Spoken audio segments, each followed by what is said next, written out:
360 olive oil is a popular choice for people wanting to activate their full potential.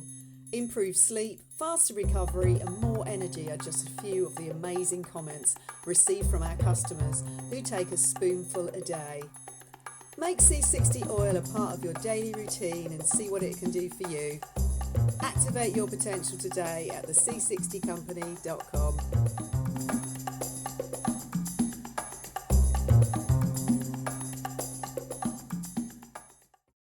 What is the Internet of Bodies, IOB, and how is it changing our world?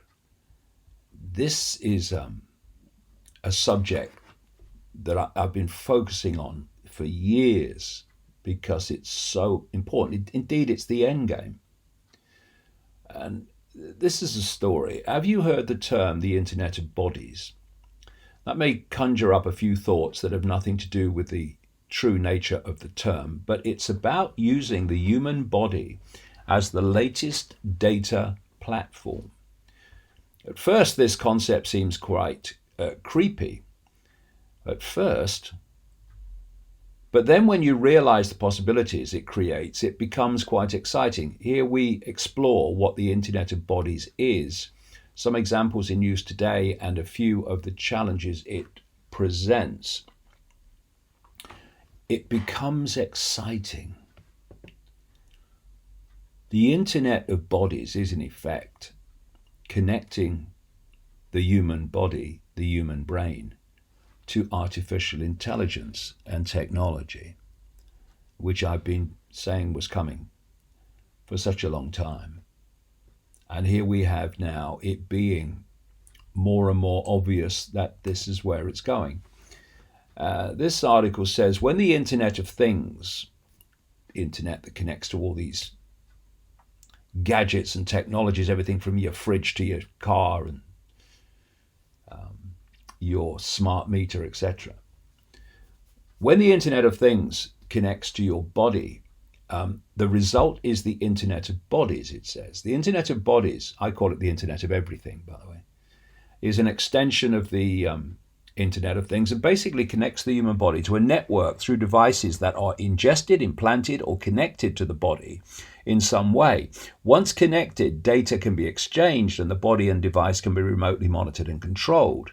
There are 3 generations of the Internet of Bodies that include, it says, body external. These are wearable devices such as Apple Watches or Fitbits that can monitor our health. Body internal, these include pacemakers, implants of various kinds, and digital pills that go inside our bodies to monitor or control various aspects of our health. Body embedded, the 3rd generation of Internet of Bodies, is embedded technology, where technology and the human body are melded together and have a real-time connection to a remote machine. Progress in wireless connectivity, materials, and tech innovation is allowing implantable medical devices to scale and be viable in many applications.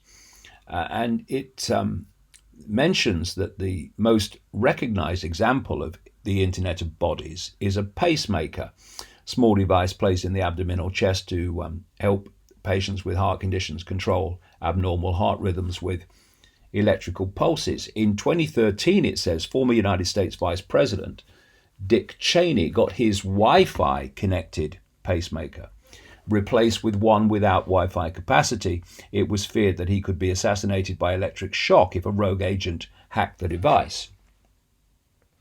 And this is the thing that everyone should have at the front of their mind. If it's connected to the internet, it can be externally hacked. And all this stuff that they want to put on the body and in the body falls into that category.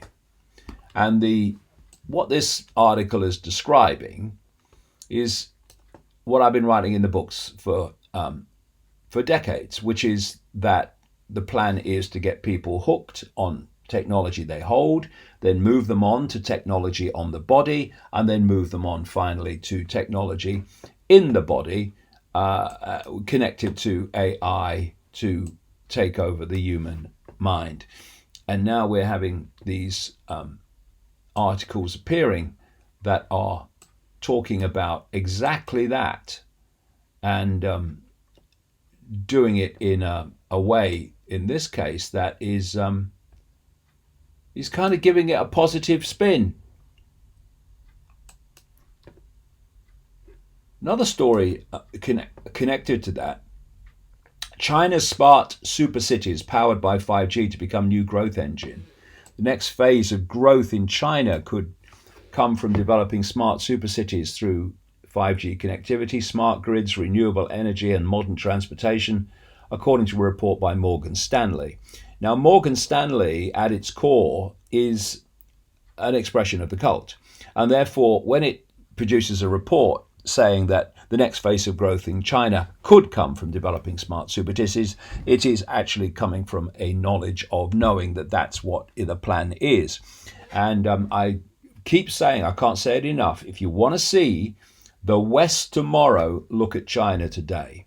Because China's got a tyrannical dictatorship, doesn't have to pay lip service to freedom, and therefore it can impose what it wants faster than the West can, that has to somehow do it while claiming to stand for freedom.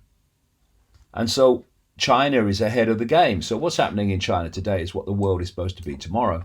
And these smart super cities, where everything is controlled by AI, including your brain, is what this agenda is really all about, and where it's really leading. Walmart testing robots for fulfilling grocery orders. There's another aspect of this, is how are people going to earn a living when AI and machines are taking over all the work?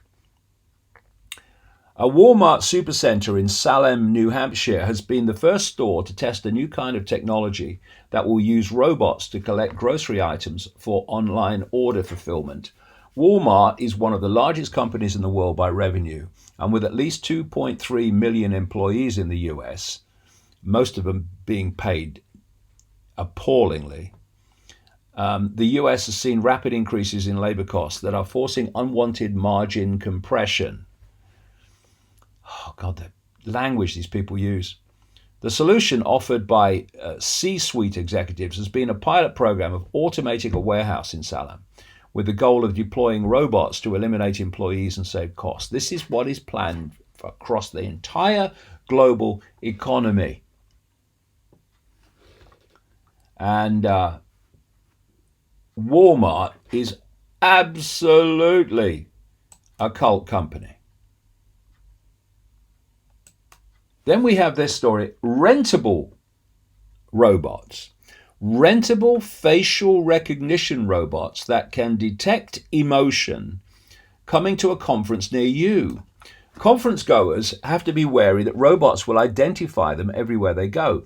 Corporations can now rent Chinese-made CloudMinds robots that can identify everyone on the conference floor. CloudMind's mission is to, quote, make helpful robot services possible and to make them safe, secure, and affordable, while their hidden mission is to help governments identify everyone. According to CloudMinds, their so-called values are to convince employees, mums and dads and their children, to trust rentable, emotional, and facial recognition robots. Their Rent-a-Robot program allows business owners to choose between Cloud Pepper and XR1 emotion and facial recognition robots. The Cloud Pepper robot, based on SoftBank Robotics, is billed as the world's first personal humanoid robot. Quote, the first of its kind of a novel humanoid robot. This robot is able to converse, dance, answer questions, and even suggest related products. With the addition of the Harix AI platform, we are able to add functionality to SoftBank's Pepper robot. These added functionalities include facial recognition, emotional recognition, text-to-speech, weather data, with many, many more to come. What makes these robots truly frightening, the article says, is that they will have access to an ever-growing number of skills and will work together to share information. As Cloud9's CEO Bill Huang said in his Scientific American article, millions of robots can share this brain cloud network and train and learn and teach each other. Well, this classically falls in to the agenda that's unfolding that the mainstream media and mainstream society doesn't seem to want to grasp. I understand that with the mainstream media, that what we're experiencing is the takeover of human society by machines and AI. And the elimination of human society as we've come to know it throughout human history. And you've only just got to look at it to see that this is happening. It's a takeover by another non-human force. And as I've asked many times, what is AI? What is AI in its deepest form?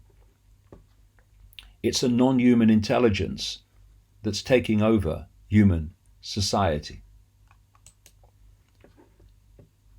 Another development in the same arena, neither robot nor animal, scientists develop xenobots, first robots constructed completely from living cells. Scientists in the US claim to have created zombie robots from reanimated frog cells, giving rise to a living organism never seen or created before, which can perform important tasks while healing itself.